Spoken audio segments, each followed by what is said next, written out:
Episode 2, the 5 biomechanically imbalanced structures, and every athlete has one. Hi, I'm Dr. Tim Meggs. Welcome to the Concerned Parents of Young Athletes podcast.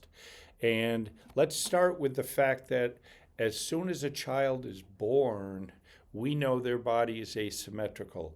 The day they first stand, we have an imbalanced structure now with weight bearing going through that structure.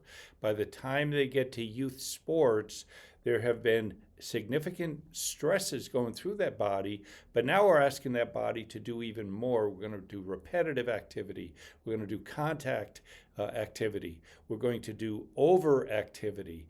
We're going to ask that child to start doing things much more than they ever have, and this is the start of a long journey for that young individual. So what we want to do is we want to look at how it's being done and see, can we do it better? And we have to do it better because the injury rates in youth athletes are enormous today.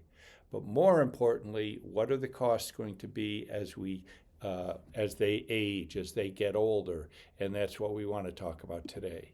So we want to first mention that we had published our first paper in September of 2020, and what we learned from that is we learned that there are 5 uniquely imbalanced structures. Every human is one of them. We've learned in later research studies that every human has an imbalance in the feet. So the goal is you have to start at the feet with an architectural structure. We start with orthotics. Secondly, we then have to see what is the height of the hips, because we know those 5 imbalanced structures, on 3 of them, hips are unlevel. And if those hips are more than 3 millimeters apart, then we know that there's an imbalance in that structure, and there's going to be abnormal loading, and there's going to predictably be injuries. So we've got the testing on how to determine which Alex a young athlete is, but then we can make the corrections with the orthotics to fix the feet, and if necessary, a lift under the low hip orthotic to level the hips. When you fix the feet and level the hips, the entire foundation of that structure is now much more balanced and much less vulnerable to the many injuries that are going to come. Can you imagine when you don't look at it and you see the imbalanced structures, the injuries that can come from that are much more rapid and much more involved. And that's why we now have this new data. We now know what tests to do and how to fix them. And we want to spread the word so that we get this out to more people. You can look at the numbers below Alex, and this was a 3-year study of 351 patients, and you can see the numbers of each Alex that was represented. So each Alex is significant enough, and there are enough numbers that we have to do the testing, because without knowing which one they are, we can't do any of the modifications that are needed to mitigate the chance of injury. So here we have, again, Actuary Alex. This is every young athlete. The imbalances originate in the feet. There's a domino-like effect going up the structure. The most important measurement in the body is the measurement of the hip height. Are they level or not level?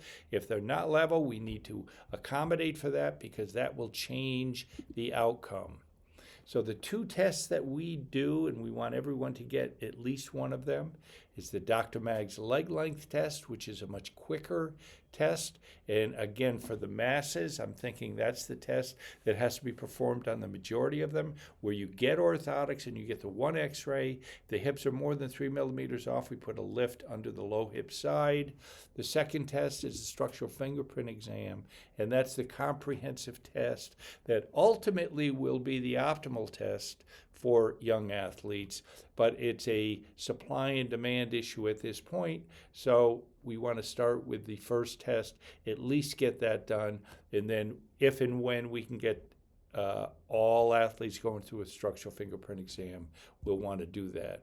But we have to begin looking at the musculoskeletal systems, because right now it's virtually ignored in our pre-participation examinations, and that's a detriment to our young athletes. It's a detriment to society because the orthopedic costs as these kids age will be unlike anything we've ever seen, and already musculoskeletal is one of the leading costs in society today.